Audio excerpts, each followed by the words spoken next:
চলে যাবে। তো মৃত্যুর পরে মানুষের জন্য দুইটা জায়গা প্রস্তুত করা আছে। একটা জায়গার নাম জাহান্নাম, আর একটা জায়গার নাম জান্নাত। আমরা একজন মানুষও জাহান্নাম চাই নাই, সব মানুষগুলো পরকালে জান্নাত চেয়েছি, জান্নাতের আশায় বসে আছি। কিন্তু জান্নাতের মালিক ১৫০০ বছর পূর্বে ডাক দিয়ে বলেন, নবী গো, পৃথিবীর যেই মানুষগুলো জান্নাত চায় ওরা জান্নাত চাইলেই পাবে না। জান্নাত পাওয়ার জন্য আমি আল্লাহ তাআলা নীতিমালা দিয়েছি। আল্লাহ রাব্বুল আলামিন বলেন, তেলাওয়াতকৃত আয়াত আল্লাহ বলেছেন, আমি আল্লাহ তাআলার জান্নাত যদি পেতে চাও, আমি আল্লাহ তাআলা তোমাদের নির্দেশ দিচ্ছি, ওয়াকাদা রাব্বুকা আল্লা তা'বুদু ইল্লা ইয়্যাহু ওয়া বিল ওয়ালিদাইনি ইহসানা। এটা সবাই জোরে আওয়াজ দিয়ে বলেন আল্লাহু আকবার। আল্লাহ রাব্বুল আলামিন বলেন, আমি তোমার রব, আমি তোমার জীবনের মালিক, আমি তোমাদের জীবনের মালিক। আমি আসমান জমিন লৌহ কলম চন্দ্র সূর্য গ্রহ নক্ষত্র আলো বাতাস দিন রাত সবগুলোর মালিক আমি আল্লাহ। আমি তোমাদের রব, তোমাকে নির্দেশ দিচ্ছি, তোমার উপরে হুকুম তামিল করছি।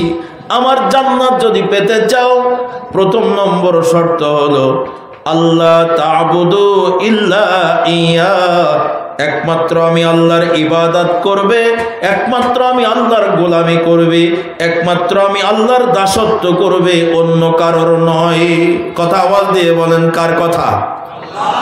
আমার আল্লাহ বললেন ২ নম্বর শর্ত, আমি আল্লাহর ইবাদত করার পরেই তুমি জান্নাত পেয়ে যাবে না, না, এরপর আর একটা শর্ত তোমাকে দিয়ে রাখি, শোনো। আমি আল্লাহ তাআলার ইবাদতের পরে তোমার জন্য ফরজ হলো, তোমার জন্য নির্দেশ হলো, তোমার পরে হুকুম, ওয়াবিল ওয়ালিদাইনি ইহসানা। হে দুনিয়ার মানুষেরা, তোমরা আসমান থেকে বৃষ্টির পানির মতো জমিনে আসো নাই, আবার গাছের মতো জমিন ফোড়ে এই পৃথিবীতে আসো নাই। আমি আল্লাহ তাআলা তোমাকে পাঠিয়েছি মাধ্যম হিসাবে তোমার বাবা আর মাধ্যম দিয়ে। তাই আমার জান্নাত যদি পেতে চাও, শর্ত ২ নম্বর, অবশ্যই তোমরা তোমার পিতা মাতার পরে ইহসান করবা, পিতা মাতার হক আদায় করবা। কথা আওয়াজ দিয়ে বলেন, কার কথা? কথা হলো দুটো, খুব ভালো করে শোনেন। একটা হলো আল্লাহ তা'বুদু, আমি আল্লাহর ইবাদত করবে, ইল্লা ইয়াহ, আর কারোর ইবাদত করবে না। ২ নম্বর শর্ত হলো ইবাদতের পরেই তোমার জন্য হুকুম, ওয়াবিল ওয়ালিদাইনি ইহসানা, তোমরা পৃথিবীতে তোমাদের মা বাবার হক আদায় করবে। যদি বুঝে থাকেন বলেন কয়টা কথা? এটা কথা আওয়াজ দিয়ে বলেন, কটা কথা? দুটো। একটা হলো ইবাদত করতে হবে কার? আর ২ নম্বর কার খেদমত করতে হবে? মা বাবার হক আদায় করতে হবে। খেদমত শব্দটা খুব সহজ কথা, কোরআনের ভাষায় হলো ইহসান করতে হবে। ইহসান হলো মা বাবার হকের ব্যাপারে কথা। আমি বোঝার জন্য সহজ করে নিয়ে চলে যাব। একটু তাকান, আজকের মজলিসে আমরা যারা এসেছি, আমরা একজন আল্লাহর ওলির স্মৃতি নিয়ে এসেছি। দেখুন, লাতুসা বাবা, উনি একজন পীর ছিলেন। এখানে যত মানুষ আছেন, কেউ কি ওনাকে দেখেছেন? দেখেন নাই। তবে উনি একজন দামি মানুষ হওয়ার কারণে আজও তার স্মৃতি পর্যায়ক্রমে আমাদের বংশ পরস্পরায় ধরে রেখেছে। কথা বলেন, ঠিক না বেঠিক? আচ্ছা, উনি এত দামি হলেন কেন? লাতুসা বাবার 2টো হাত, আপনারও 2টো হাত। লাতুসা বাবার 2টো পা ছিল, আপনারও 2টো পা। লাতুসা বাবার মাথায় চুল ছিল, আপনার মাথায়ও চুল। লাতুসা বাবার মুখে দাড়ি ছিল, আপনার মুখেও দাড়ি। তাহলে লাতুসা বাবা এত দামি, আপনার আমার দাম এত কম কেন? সম্মানিত হাজিরিন, আল্লাহ তাবারক ওয়া তাআলা বলেন, বান্দারে আমি আল্লাহর কাছে যদি তোমরা দামি মানুষ হতে চাও, আমি এই পৃথিবীতে তোমাদেরকে অকারণে পাঠাই নাই। এই পৃথিবীতে আল্লাহ তাআলা কোনো কিছু অকারণে পাঠায় নাই। আসমান জমিন, লৌহ কলম, গ্রহ নক্ষত্র, আলো বাতাস, দিন রাত, এই পৃথিবীতে আমার আল্লাহ যা কিছু পাঠিয়েছেন কোনো না কোনো কারণে পাঠিয়েছেন। আজকের মজলিসে আপনারা যারা আছেন বোঝার জন্য সহজ করে নিয়ে চলে যাই। এই মাইক্রোফোনটা বানানো হয়েছে একটা উদ্দেশ্য নিয়ে। কথা আওয়াজ দিয়ে বলেন ঠিক না বেঠিক? লাইটগুলো বানানো হয়েছে একটা উদ্দেশ্য নিয়ে, অকারণে বানানো হয় নাই। আমার হাতে একটা ঘড়ি দেখা যায়, এই ঘড়িটা বানানো হয়েছে একটা উদ্দেশ্য নিয়ে, টাইম দেবে জন্য। ঠিক তো? লম্বা করি না, ফিরে আসেন, বুঝার জন্য বলছি। এই ঘড়ি যদি আমার সময় ঠিক মতো না দেয়, এই ঘড়ি কি আমার হাতে থাকবে? একটু কথা বলেন, হ্যাঁ না বলেন? থাকবে না। এটা মিস্ত্রির কাছে নেব, দেখেন তো যে উদ্দেশ্যে ঘড়ি কিনেছিলাম টাইম তো দিচ্ছে না। মিস্ত্রি বলছে এটা চলবে না। যদি না চলে তাহলে চেহারা সব ঠিক আছে, যে উদ্দেশ্যে বানানো সেটা না করার কারণে এটা আমরা ফেলে দেব ডাস্টবিনে। ঠিক তো? লাইট বানানো হয়েছে একটা উদ্দেশ্য নিয়ে। উদ্দেশ্য কি? অন্ধকার দূর করে আলো দেবে। লাইট যদি না জ্বলে তাহলে ওটা কি আর সম্মানের জায়গায় ঘরে থাকবে? না, ওটা ওখান থেকে নিয়ে ডাস্টবিনে ফেলে দেওয়া হবে, ময়লা আবর্জনায় ফেলে দেওয়া হবে। ঠিক নয় কি? মাইক বানানো হয়েছে একটা উদ্দেশ্য নিয়ে। উদ্দেশ্য হলো ছোট আওয়াজটাকে বড় করে দেওয়ার জন্য। এখন মাইক যদি আমার আওয়াজ না নেয় তাহলে কি এই মাইক এই সম্মানের জায়গায় থাকবে? না, বরং এটা ভাঙড়ির দোকানে দিয়ে দেওয়া হবে, এটা ডাস্টবিনের ভিতরে ময়লা আবর্জনার কাতারে পড়ে যাবে। বুঝার জন্য বলছি, মাইক যদি তার উদ্দেশ্য পূরণ না করে ওটার কোনো দাম নাই। ঘড়ি যদি তার উদ্দেশ্য পূরণ না করে তার কোনো দাম নাই। লাইট যদি তার উদ্দেশ্য পূরণ না করে, লাইট যদি আলো না দেয় তার কোনো দাম নাই। আপনাকে আমাকে আমার আল্লাহ একটা উদ্দেশ্য নিয়ে পৃথিবীতে পাঠিয়েছেন। যদি আপনি উদ্দেশ্য পূরণ করেন তাহলে আপনার দাম আছে আল্লাহর কাছে, জগৎবাসীর কাছে, মাখলুকের কাছে দাম আছে। যদি আপনি আল্লাহর উদ্দেশ্য পূরণ না করতে পারেন, যেই কারণে আল্লাহ বানিয়েছেন, সেটা যদি না করেন তাহলে ঘড়ি যেমন ডাস্টবিনে যায়, মাইক যেমন না চললে ডাস্টবিনে যায়, আপনি যদি আল্লাহ তাআলা যে উদ্দেশ্যে বানিয়েছেন সেটা যদি না করেন, অবশ্যই আল্লাহ তাআলা ডাস্টবিন নামের জাহান্নামের ভিতরে আপনাকে নিক্ষেপ করবে। আনন্দের জান্নাত পাওয়া আপনার জন্য সম্ভব নয়। কথা মনে হয় আমার কথা বুঝতে পারছেন না? আসেন, আল্লাহ তাআলা আপনাকে আমাকে কেন বানিয়েছেন শোনেন। আল্লাহ বলছেন, মা খালাকাতুল জিন্না ওয়াল ইনসা ইল্লা লিয়াবুদুন।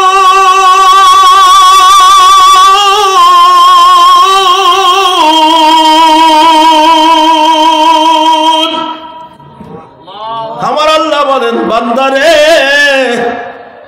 শুধুমাত্র কেবলমাত্র একমাত্র মানুষ এবং জিন জাতিকে আমি আল্লাহ তাআলার গোলামি করার জন্য, ইবাদত করার জন্য, দাসত্ব করার জন্য দুনিয়ায় পাঠিয়েছি। আজকের মাজলিসে আপনারা যারা আছেন, আমরা মানুষ, দুই হাত দুই পা চোখ কান নাক মুখওয়ালা। এই দুই হাত দুই পা চোখ কান নাক মুখওয়ালা আমাদের আকৃতির পৃথিবীতে যত মানুষ এসেছে, তারা যখন আল্লাহ তাআলার সৃষ্টি উদ্দেশ্য ইবাদত করেছে তখন এই লোকটা আবেদ হয়ে গেছে। আর যেই লোকটা আবেদের সর্বোচ্চ জায়গায় পৌঁছে যায় তখন এই লোকটা আল্লাহর ওলি হয়ে যায়। কথা আওয়াজ দিয়ে বলেন ঠিক না বেঠিক? আজকের মাহফিলে আমরা যারা আছি আমাদের ইবাদতের দিকে তাকান। আমাদের ইবাদত আমরা কতটুকু সময় করি? আমার আল্লাহ বলছেন, আল্লাহ তা'বুদু, একমাত্র আমি আল্লাহর ইবাদত করবা, ইল্লা ইয়া, অন্য কারোর ইবাদত করবা না। আমার আল্লাহ তাআলা বলেন তো দেখি, আমাদের মনের খবর জানে কি জানে না? আরো জোরে বলেন, আরো জোরে বলেন। আমার আল্লাহ বলছেন, আল্লাহু আলিমুম বিজাতিস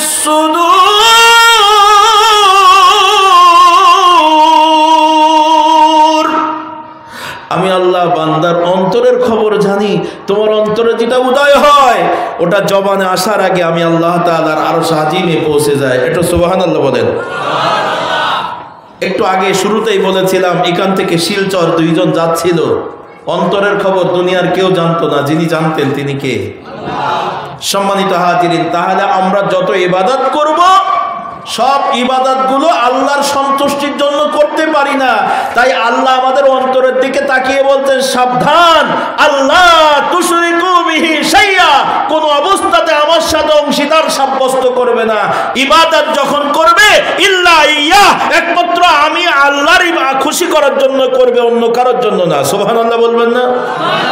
পবিত্র কোরআনুল কারীমের 16 নম্বর পারা সূরাতুল কাহাফের 110 নম্বর আয়াত তথা শেষ আয়াতের শেষ অংশে আমার আল্লাহ বলছেন, আমার অন্তরের দিকে তাকিয়ে, আপনার আমার মতো মানুষের চরিত্রের দিকে তাকাইয়া, কর্মের দিকে তাকায় আল্লাহ ডাক দিয়ে বলছেন, ফামান কানা ইয়ারজু লিকা রাব্বিহি ফালইআমাল আমালান সালিহান ওয়ালা ইউশরিক বিইবাদাতি রাব্বিহি আহাদা।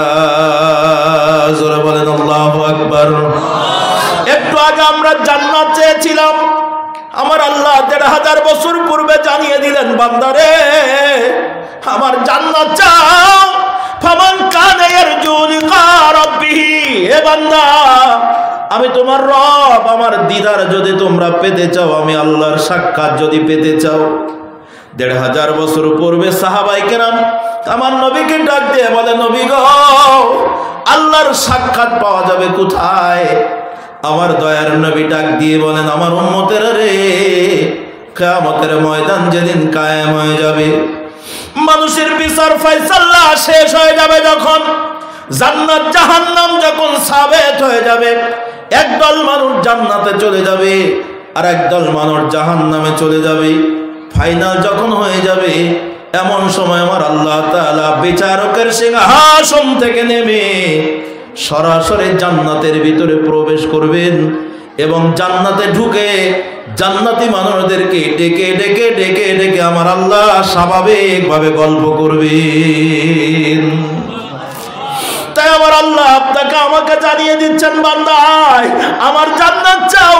ফামান কানা ইয়ারজু লিকা রাব্বিহি, আমি আল্লাহর জান্নাত যদি পেতে চাও, আমি আল্লাহর দিদার যদি পেতে চাও, আমি আল্লাহর সাক্ষাৎ যদি পেতে চাও, ফালইআমাল আমালান সালিহা, সব সময় তোমরা ভালো কাজ করবে, সব সময় তোমরা নেকির কাজ করবে, তবে সাবধান, তবে সাবধান, ভালো কাজগুলো যখন করবে, ওয়ালা ইউশরিক বিইবাদাতি রাব্বিহি আহাদা, এই ইবাদতের ক্ষেত্রে, নেকির কাজের ক্ষেত্রে খবরদার আমি আল্লাহকে বাদ দিয়া অন্য কারোর খুশির জন্য যেন তোমার ইবাদত না হয়। যারা বলেন কার কথা? আপনারা এখনো পর্যন্ত আমার এই বয়ান বুঝতে পারেন নাই আমি কি বলতে চাচ্ছি। বলতে চাচ্ছি এটা, আমরা ইবাদত করব, বলেন তো কার খুশির জন্য? আরো জোরে আওয়াজ দিয়ে বলেন। কিন্তু আমাদের ইবাদত আল্লাহর খুশির জন্য হয় তো? কথা কন, হয় না। তার প্রমাণ দেই আমি, দেখেন আমরা লোক দেখানোর জন্য ইবাদত করি অধিকাংশ মানুষ। যদি আমরা আল্লাহর খুশির জন্য ইবাদত করতে পারতাম, তাহলে আমরা সাহাবায়ে কেরামের আদর্শ মেনে, আল্লাহর নবীর আদর্শ মেনে যুগে যুগে পৃথিবীতে যারা আল্লাহর ওলি হয়েছেন, ভাইজান শাহ সুলতান বলকে রহমাতুল্লাহ আলাইহি হতে পারতাম, শাহজালাল ইয়ামানি হতে পারতাম, খানজাহান আলী হতে পারতাম, শাহ মাকদুম হতে পারতাম। ভাইজান এভাবে পৃথিবীর আকাশে বাতাসে যত আল্লাহর ওলি আছে আমরাও তাদের মতো হতে পারতাম, কিন্তু পারলাম না। কারণ আমাদের ইবাদতের ভিতরে ত্রুটি আছে, আমাদের আল্লাহর ইবাদতের ভিতরে ত্রুটি আছে। তা বোঝার জন্য সহজ করে নিয়ে চলে যাই। আল্লাহ বলছেন, ওয়াকাদা রাব্বুকা, আমি তোমার রব, আমি তোমার জীবনের মালিক, তোমাকে নির্দেশ দিচ্ছি। ১ নম্বর শর্ত, আমার জান্নাত তোমরা চেয়েছো, তাহলে আল্লাহ তা'বুদু, একমাত্র আমি আল্লাহর ইবাদত করবা। ইল্লা ইয়াহু, অন্য কারোর ইবাদত করবা না। আচ্ছা, আমরা 24 ঘন্টার একটা হিসাব করি, গোটা জীবনের হিসাব এখন মিলাতে পারবেন না। আমি আজকে সারাদিনের হিসাবটা একটু আপনাদের সামনে অ্যাড করি। সারাদিন আমরা যারা আল্লাহর ইবাদত করি, ইবাদতের ভিতরে একটা গুরুত্বপূর্ণ আল্লাহর ইবাদত আমাদের উপরে দৈনন্দিন 5 বার হুকুম আসে। জোরে বলেন, তার নাম কি? একটু জোরে আওয়াজ দিয়ে বলেন, আরো জোরে আওয়াজ দিয়ে বলেন। এর নামাজ আপনারা সবাই পড়েন তো? কথা কয় না। ইনশাল্লাহ জিও না, ইনশাল্লাহ সবাই পড়েন না। কারণ face in the index of the mind, মানুষের চেহারা আয়নার মতো। আপনাদের চেহারা দেখে আমি যতটুকু অ্যানালাইজ করছি, আমি একজন টিচার, আবারও বলছি, একজন শিক্ষক হিসাবে ছাত্রর চেহারা দেখে বলতে পারি এই ছাত্রটা কোন অবস্থায় আছে, তার পড়ালেখার মান কি। আপনাদের চেহারার দিকে তাকিয়ে বলছি, যতজন এখানে হাত উঁচু করে জান্নাত চাইছিলেন, আপনারা সবাই অক্ত মতো নামাজ পড়েন না। কেউ কেউ পড়েন, না পড়া লোকের সংখ্যা বেশি। আপনারা আমার রাগ করলেন মনে হয়। আল হাক্কু মুররুন, হক কথা তিতা লাগে। তবে আধুনিক চিকিৎসা বিজ্ঞান বলছেন তিতা ওষুধে কাজ হয় বেশি। আপনারা আমার পরে রাগ করলে সর্বোচ্চ আর দাওয়াত দিবেন না। দাওয়াত দেন দেন, না দেন না দেন। দেখছেন দোকান ছোট কিন্তু বেচা কেনা খুব ভালো। সময় পাইনি, বড় দুঃসাহস নিয়ে আপনাদের কাছে এসেছি। এ জীবন আমারও হতে পারে আজকে জীবনের শেষ মাহফিল, আপনারও হতে পারে জীবনের শেষ রাত। আজ আছি তো কালকে নাই, নিঃশ্বাসের কোনো বিশ্বাস নাই। দমে দমে দম ফুরাইল, সেদিকে কারো ভাবনা নাই, নিঃশ্বাসের কোনো বিশ্বাস নাই। হবে যখন সমন জারি,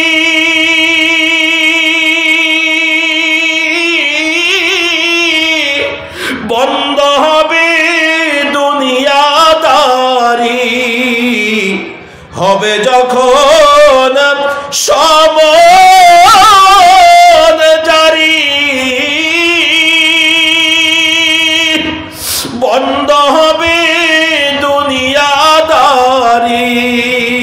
থাকবে না কেউ সঙ্গী সাথী, থাকবে না কেউ সঙ্গী সাথী। যেতে হবে একলাই, আজ আছি তো কালকে নাই, নিঃশ্বাসের কোনো বিশ্বাস নাই। এটা সবাই ধরে আওয়াজ দিয়ে বলেন, ঠিক না বেঠিক? ভাইজান, জীবনের শেষ রাত মনে করে আপনাদের 2 হাত ধরে অনুরোধ করে যাই। আমি বলতেছিলাম, আমার আল্লাহ বলেন, বান্দারে আমি তোর জীবনের মালিক, তোর উপরে আমার নির্দেশ, আমার জান্নাত রেডি করা আছে। কানাত লাহুম জান্নাতুল ফিরদাউসি নুজুলা, আমার জান্নাত রেডি করা আছে, প্রস্তুত করা আছে। শর্ত হলো আল্লাহ তা'বুদু ইল্লা ইয়া, একমাত্র আমি আল্লাহর ইবাদত করবা, অন্য কারোর ইবাদত করবা না। আমি বুঝাইতে চাচ্ছিলাম আমার আল্লাহ কেন বললেন অন্যের ইবাদত করবা না। আজকের মাহফিলে যারা আছেন 24 ঘন্টার হিসাব মিলিয়ে দেখছি আমরা আল্লাহর ইবাদত করার চেয়ে শয়তানের গোলামি করি বেশি। কথা কোন ঠিক না বেঠিক? আপনারা যারা নামাজ পড়েন না, আপনারা আল্লাহর গোলাম না শয়তানের গোলাম? নিজের কথাটা আর বলিয়েন না, নিজের কথাটা আর বলিয়েন না। আজকের মাহফিলে যারা আছেন সবাই জান্নাত চেয়েছিলেন। যদি জিজ্ঞাসা করি আপনি মুসলমান না অমুসলমান, মুসলিম নাকি অমুসলিম, এক বাক্যে বলবেন আমরা সবাই মুসলিম। 1500 বছর পূর্বে নবীর সাহাবীরা জিজ্ঞাসা করেছিলেন, নবী গো, মুসলমান আর কাফেরের মধ্যে পার্থক্য কি? আমার নবী টুপির কথা বলে নাই, দাড়ির কথা বলে নাই, আল্লাহর নবী পাগড়ির কথা বলে নাই, আল্লাহর নবী বংশের কথা বলে নাই, আল্লাহর নবী চেহারার কথা বলে নাই। নবী আমার বলেন বাইনাল আবদি বাইনাল কুফরি তারকুস সালাত, মুসলমান আর কাফেরের মধ্যে পার্থক্য হলো শুধু নামাজ। যিনি নামাজ পড়েন উনি মুসলমান, যিনি নামাজ পড়েন না উনি মুসলমান না। কার কথা? আমার নবী বলেছেন, ডিসাইড করে দিয়েছেন, মুসলমান আর কাফের চিনার উপায় নামাজ পড়া আর না পড়া। রাসূল কি মিথ্যা বলেছেন নি? এটা কথা হ্যাঁ না বলেন না কেন? তাহলে আজকের মাহফিলে যারা আছেন, যারা নামাজ পড়েন না, আপনারা মুসলমান হতে পেরেছেন? হ্যাঁ, কবি বলেন নাম তোমার আব্দুর রহমান, নাম তোমার আব্দুর রহমান, কাজে কর্মে রবর্ষণ, নামাজ রোজার ধার ধারে না, ইসলামী জীবন মানে না। নামাজ রোজার ধার ধারে না, ইসলামী জীবন মানে না, মানে না হাদিস কোরআন। হায় রে আব্দুর রহমান, নাম নিয়ে কি হয় রে কাম। হায় রে আব্দুর রহমান, নাম নিয়ে কি হয় রে কাম। মুসলমানের ঘরে জন্ম নিলে মুসলমান থাকা যায় না। তাই যদি যেত তাহলে নূহ নবীর ছেলে কেনান কাফেরের তালিকায় কেন? কষ্ট হচ্ছে আপনাদের? তাহলে মুসলমান থাকতে হলে ইবাদত করতে হবে কার? একটু জোরে আওয়াজ দিয়ে বলিন, ইবাদত করতে হবে কার? 24 ঘন্টার ভিতরে আপনার আমার উপরে আল্লাহ তাআলা ইবাদত ফরজ করে দিয়েছেন 5 বার। একটা ইবাদতের কথা বলেছি যার নাম নামাজ। এখানে যত মানুষ আছেন যদি জরিপ করা হয়, অধিকাংশ মানুষ আমরা নামাজ পড়ি না। আজকে থেকে তওবা করে নেই, আল্লাহ আজকে থেকে আর আমরা নামাজ ছেড়ে দেব না। আলহামদুলিল্লাহ বলেন। এখন আসেন, আমরা যারা নামাজ পড়ি তাদের ভিতরে অনেকের নামাজ আমার আল্লাহর কাছে কবুল হয় না। কেন হয় না? কিয়ামতের ময়দানে আল্লাহর নবী বলেন, এক শ্রেণীর মানুষের নামাজগুলো আমার আল্লাহ তার মুখে ছুঁড়ে ছুঁড়ে মেরে দিবেন। এক শ্রেণীর রোজাদারদের রোজাগুলো আমার আল্লাহ কবুল করবেন না, তাদের মুখে ছুঁড়ে ছুঁড়ে মেরে দিবেন। এক শ্রেণীর হাজীদের হজগুলো আমার আল্লাহ কবুল করবেন না, তাদের মুখে ছুঁড়ে মেরে দিবেন। এক শ্রেণীর দানবীরদের দান আল্লাহ কবুল করবেন না, তাদের মুখে ছুঁড়ে মেরে দিবেন। হাসরের ময়দানে বান্দা আল্লাহর কাছে বলবে, আল্লাহ আমার নামাজগুলো কেন আমার মুখে মেরে দেওয়া হলো, কেন কবুল হলো না? আমার হজ কেন কবুল হলো না? আমার রোজা কেন কবুল হলো না? আমার দান সদকা কেন কবুল হলো না? আল্লাহ ডাক দিয়ে বলবে, বান্দারে তুমি দুনিয়ায় নামাজ পড়েছিলে লোক দেখানোর জন্য, মানুষকে খুশি করার জন্য দান করেছিলে, মানুষকে খুশি করার জন্য তুমি দান সদকা করেছিলে, মানুষকে খুশি করার জন্য তুমি হাজী হয়েছিলে, মানুষ তোমাকে হাজী বলবে, খুব সম্মান করবে, তাই তুমি করেছিলে। আমি আল্লাহ অন্তরের খবর জানি, তাই দুনিয়ায় লোক দেখানোর জন্য ইবাদত করার কারণে ওটা আমি আল্লাহর কাছে কোনো গ্রহণযোগ্য নাই, ওটা আমার কাছে পরিত্যাজ্য। দয়ার নবী রহমতে আরবি বলেন, লা তাদখুলুল জান্নাতা রিয়াউন, লা তাদখুলুল জান্নাতা রিয়াউন, লা তাদখুলুল জান্নাতা রিয়াউন। লোক দেখানো ইবাদতকারী কখনো জান্নাতে যাবে না। ভাই একটু তাকান, 5 ওয়াক্ত নামাজ আমাদের সমাজে তাকিয়ে দেখেন, যারা পড়ছে আলহামদুলিল্লাহ, কিন্তু অনেক মানুষ আছে 5 ওয়াক্ত নামাজ পড়ে না। যদি সুযোগ পায়, বাড়িতে যদি নামাজি কোনো মেহমান আসে তাহলে তার সাথে নামাজে যায়। আমার কথা মনে হয় বুঝতে পারছেন না। আর এ রোগ আমাদের সমাজে মনে হয় নাই। একটু কথা আওয়াজ দিয়ে বলেন, আছে না নাই? বাড়িতে মাওলানা সাহেব আসছেন, এখন মাওলানা সাহেব মসজিদ চেনে না, আজান হয়ে গেছে মসজিদের আসরের, ডাক দিয়ে বলছে বাড়িওয়ালা, আপনি ভাই মসজিদে আজান হলো, পাহাড়ি রাস্তা, কোন দিক দিয়ে মসজিদে যাব? পাহাড়ের বিভিন্ন জায়গা থেকে আওয়াজ আসে, প্রতিধ্বনি হয়, মসজিদ চিনতে পারছি না। তখন আপনি বিপদে পড়লেন, এখন হুজুরের কি করি? হুজুর আমার বাড়ির মেহমান, হয় বা আপনার হাজী সাহেব বিয়াই আপনার বাড়িতে আসছে, এখন আপনি নামাজ 5 ওয়াক্ত পড়েন না, কিন্তু এখন বিপদে পড়ছেন, নেও ঠেলা। বাড়ির ভিতরে যাচ্ছে, যেই বলছে ফতেমার মা বলছে কি হয়েছে? বলছে হুজুর আমার মসজিদ চিনতে বলছে, এখন নামাজে যাওয়া লাগে, উপায় কি? কাপড় পাক আছে? তো বলছে শোকেসের মধ্যে ধোঁয়া আছে, কাপড় নিয়ে যাও। তা নতুন কাপড় পরে এখন আমি হুজুরের সাথে আসলাম নামাজ পড়তে। বিয়ার সাথে মসজিদে নামাজ পড়তে গেলেন, নামাজ পড়া শেষ হয়ে গেল, বিয়াইকে দেখাচ্ছেন, বিয়াই এই চা বাগান আমার, এই বাগান আমার, এই গাছ আমার, এই জমি আমার, মাথায় টুপি আছে। একই মসজিদ থেকে নামাজ পড়ে দুইজন বেরিয়েছেন, বলেন তো দেখি দুইজনের নামাজ কি আল্লাহর খুশির জন্য হয়েছে? যিনি আজান দিলে নামাজ পড়তে যাইতে চাইছিলেন, আমরা ধরে নেব উনি আল্লাহকে খুশির জন্য গিয়েছেন। আর যিনি বিয়াইর সাথে না গেলে বিয়াই রাগ করবে, এজন্য যিনি গেলেন বাড়িওয়ালা, আপনি আল্লাহকে খুশি করার জন্য যান নাই, বরং নামাজে না গেলে বিয়াই অসন্তুষ্ট হবে, আপনি লোক দেখানোর জন্য নামাজে গিয়েছেন। কথা বলেন ঠিক না বেঠিক? আমি আরেকটু সহজ করে বলি, শোনেন।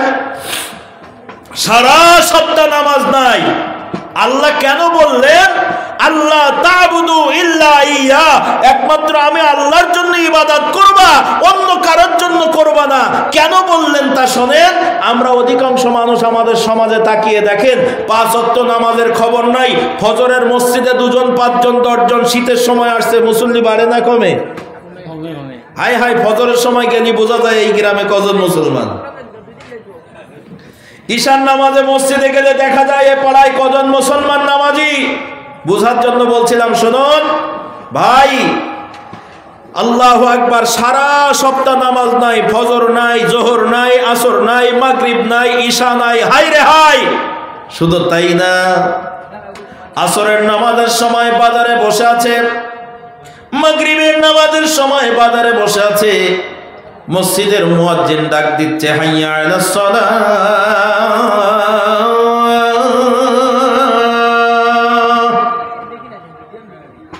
আজানের ধ্বনি। আপনার এলাকার কার্তিক বাবু চায়ের দোকানে আপনি বসে আছেন, কার্তিক বাবু বসে আছে। কার্তিক বাবু আজান শোনার পরে মাথা ঝাড়া দিয়ে বলে, এটা মুসলমানদের আজান, নামাজ পড়ার জন্য ডাক দিয়েছে, এটা আমি অমুসলিম হিন্দু মানুষ, এটা আমার জন্য নয়। তাই একজন হিন্দু ভাই আমার অমুসলিম ভাই আজান শুনলো, কিন্তু আজানকে মূল্যায়ন করলো না। তার জায়গা থেকে লোকটা ঠিক আছে, কিন্তু আপনার নাম আব্দুর রহমান, আপনার নাম আব্দুর রহিম, আপনার নাম আব্দুল করিম, আপনার নাম আব্দুল সত্তার, আপনি মুসলমানের সন্তান। আজান শোনার পরে ওই অমুসলিম ভাইটার মতন কেমন করে আপনি চায়ের দোকানে বসে থাকলেন? তাহলে আপনি আর অমুসলিমের মধ্যে পার্থক্য খুঁজে পাওয়া যাচ্ছে না। শুধু একটা জায়গায় পার্থক্য, একটা নির্দিষ্ট জায়গায় কারোর আগা কাটা আছে আর কারোর আগায় কাটা নাই। কথা বলে না, আমার কথা মনে হয় বুঝতে পারেন না। এতটুকু পার্থক্য আপনার আর কার্তিক বাবুর মধ্যে। কষ্ট হচ্ছে আপনাদের? কারা কারা রাগ করেছেন একটু হাত উঁচু করেন তো। এর চেয়ে নিচি আর আমি নামতে পারছি না। বেটা হাত উঁচু করেছে মাত্র কয়েকদিন আগে কাটিয়েছিস, চুপ করবো বেটা। জোরে আওয়াজ দেন তো, নারে তাকবীর। একটু ইমেজ দেন না, একটু আওয়াজ দেন, জোরে বলেন নারে তাকবীর। আল কোরআনের সৈনিক আমি, নেই তো কোনো ভয়। আল কোরআনের সৈনিক আমি, নেই তো কোনো ভয়। এক আল্লাহর গোলাম আমি, এই তো পরিচয় আমার, এই তো পরিচয়। এই পৃথিবীর সবই নকল, এই পৃথিবীর সবই নকল, আসল কিছুই নয়। এক আল্লাহর গোলাম আমি, এই তো পরিচয় আমার, এই তো পরিচয়। তো সারা সপ্তাহ কিছু মানুষ আছে নামাজই পড়ে না, কিন্তু শুক্রবারের দিন জুমার নামাজ আর বন্ধ নাই। আছে না নাই? সারা সপ্তাহ নামাজ পড়েন না, তো শুক্রবারে পাওয়া যায় মসজিদে। আপনাদের এলাকায় এরকম লোক নাই? আরে হানা বলেন না কেন? এ ভাই আমি আপনাকে বলছি, জুমার নামাজ পড়া ভালো কাজ, খুব ভালো কাজ, কিন্তু আপনার এই ইবাদতটা আল্লাহর খুশির জন্য হয়নি।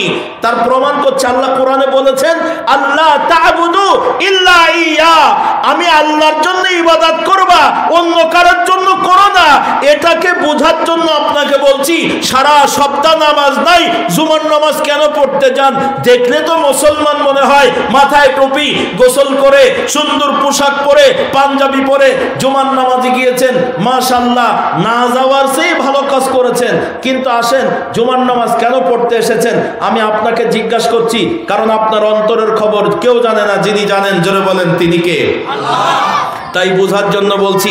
আপনি হয়তো বলবেন, হুজুর জুমার নামাজ পড়ার হুকুম তো আল্লাহই দিয়েছেন। হ্যাঁ, আমিও জানি, আল্লাহ কোরআনুল কারীমে বলছেন, ইয়া আইয়ুহাল্লাযীনা আমানু ইযা নুদিয়া লিস-সালাতি মিন ইয়াউমিল জুমআহ ফাসআউ ইলা যিকরিল্লাহি ওয়া যারুল বাই'।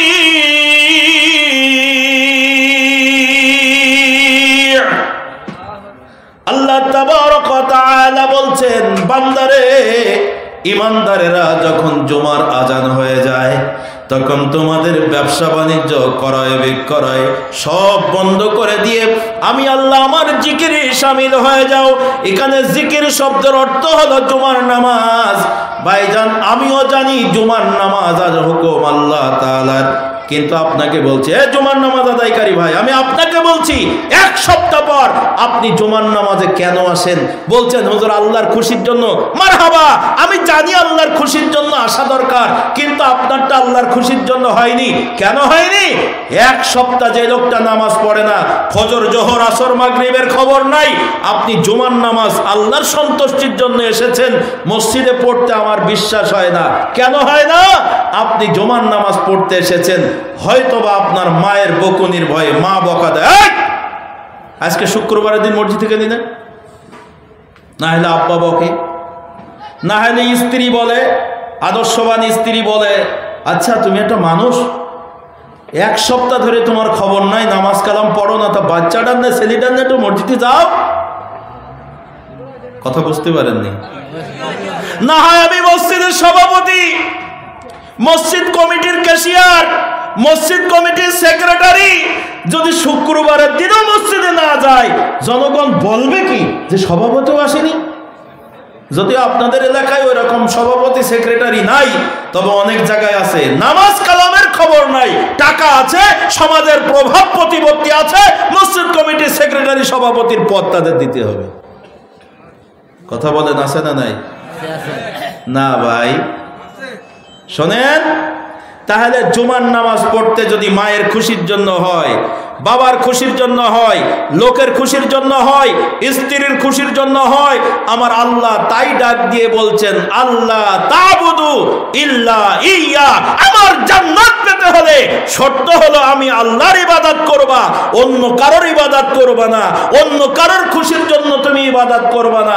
তো মায়ের খুশির জন্য, বাবার খুশির জন্য, এলাকার মানুষের খুশির জন্য যদি জুমার নামাজ হয়, এ নামাজ পরকালে আপনাকে আমাকে কল্যাণ দিতে পারে না। কথা কোন ঠিক না বেঠিক? মনে হয় আমি বুঝাইতে পারছি না আপনাদেরকে। একটু জোরে আওয়াজ দেন আল্লাহু আকবার, আর জোরে আওয়াজ দেন নারে তাকবীর। সম্মানিত হাজিরিন, এখন আসেন, আমাদের সমাজে যারা আমরা মুসলমান, যদি মুসলমানগুলো প্রতি শুক্রবারে জুমার নামাজটাও পড়তো সব মুসলমান, আমাদের প্রত্যেকটা সমাজের মসজিদ আরো 3 গুণ বড় করা লাগতো। দুঃখের সাথে বলছি, মুসলমান বলে দাবি করেছি, জান্নাতের আশায় বসে আছি, 5 ওয়াক্ত নামাজের খবর নাই, সারা বছর জুমার নামাজের খবর নাই, কিন্তু বছরের 2 দিন ঈদের সময় ওদের জ্বালায় আর সামনের কাতারে জায়গা নাই। ওরে বাবা, নতুন জামা পরে, টুপি মাথায় দিয়ে, যায় নামাজ এক কান ঘাড়ে নিয়ে, আতর সুন্দর করে লাগিয়ে একেবারে সামনের কাতারে ঈদের নামাজ পড়তে আসছে। আপনাদের এলাকায় এরকম লাগ নাই, তবে অনেক জায়গায় আছে। এই ঈদের নামাজ আদায়কারী ভাই, আমি আপনাকে বলছি, সারা সপ্তাহ নামাজ নাই, ওয়াক্তীয় নামাজ পড়েন না, জুমার নামাজ পড়েন না, ঈদের মাঠে আসলেন কেন? আচ্ছা বলেন তো, ঈদের নামাজ পড়া ফরজ, ওয়াজিব, সুন্নত না মুস্তাহাব? একটু কথা বলেন। ঈদের নামাজ পড়া কি?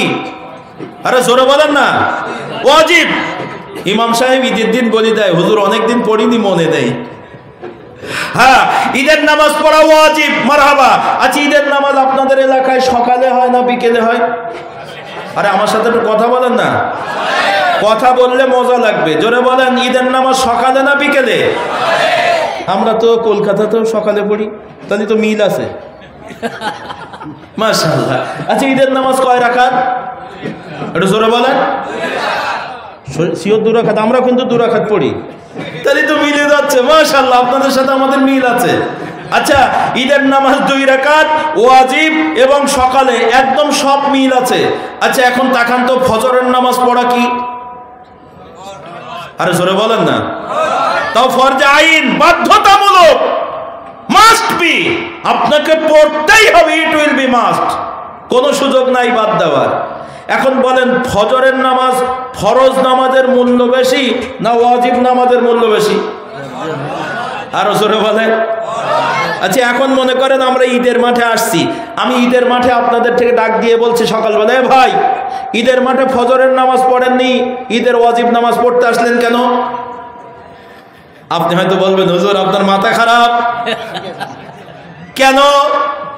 আমরা মুসলিম সমাজে বসবাস করি, কিন্তু আমাদের সমাজের কালচার, ফজরের নামাজ না পড়লে স্ত্রী আমার থেকে চলে যায় না, আমাকে বকে না, সন্তান আমাকে আব্বা বলা বন্ধ করে না, মা বাবা আমার বাড়ি থেকে তাড়িয়ে দেয় না, সমাজের কোনো মানুষ আমাকে খারাপ বলে না। জুমার নামাজ পড়ি নাই, এজন্য আমার বাড়ি থেকে আমার বাবা তাড়িয়ে দেয় নাই, আমার স্ত্রী আমার থেকে চলে যায় নাই, সন্তানগুলো আব্বা বলা বন্ধ করে নাই। হুজুর জুমার নামাজ, 5 ওয়াক্ত নামাজ, এগুলো না পড়লে কোনোদিন সমাজে কোনো প্রতিক্রিয়া তৈরি হয় নাই। কিন্তু আজকে ঈদের দিন যদি নামাজ পড়তে না আসি, তাহলে গ্রামের মানুষ বলবে কি, তুই তো মানুষ না। হ্যাঁ, ঈদের নামাজটাও পড়লি না, কথা কন না কে? হুজুর তাই এসেছি। ঈদের মাঠে না আসলে লোকজন বলবে কি, আজকে ঈদের দিনটাও নামাজ পড়লাম না, কেমন হয়ে যায়। তাহলে আপনি ঈদের নামাজ পড়তে এসেছেন আল্লাহর খুশির জন্য না, ঈদের নামাজ পড়তে এসেছেন সমাজের মানুষকে খুশি করার জন্য। কথা আওয়াজ দিয়ে বলেন, ঠিক না ঠিক? আমার কথা যদি বুঝে থাকেন, আমার মনে হয় বুঝতে আপনাদের জন্য সহজ হচ্ছে। তাহলে আমরা ইবাদত করি, কিন্তু সেই ইবাদতটা আল্লাহর খুশির জন্য না হয়ে অন্যের খুশির জন্য অনেক সময় হয়ে যায়। আমি এটা প্রমাণ করতে চেয়েছি আপনাদের কাছে। কথা কোন ঠিক না ঠিক? তাই আমার আল্লাহ রাব্বুল আলামিন ডাক দিয়ে বলছেন, ফামান কানা ইয়ারজু লিকা রাব্বিহি ফালইআমাল আমালান সালিহা ওয়ালা ইউশরিক বিইবাদাতি রাব্বিহি আহাদা।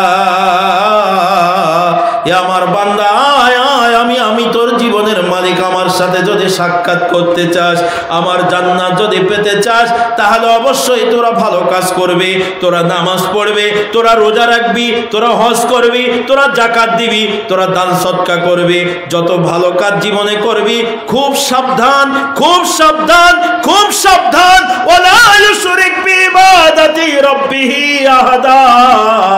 এই ইবাদতটা যেন খবরদার আমি আল্লাহকে বাদ দিয়া অন্য কারোর খুশির জন্য না হয়। কষ্ট হচ্ছে আপনাদের বুঝতে? তাহলে জীবনে আমরা যত ভালো কাজ করব, জোরে বলেন কার খুশির জন্য করব? আরো জোরে আওয়াজ দিয়ে বলেন, কার? ও বুঝমন, কার লাগিয়া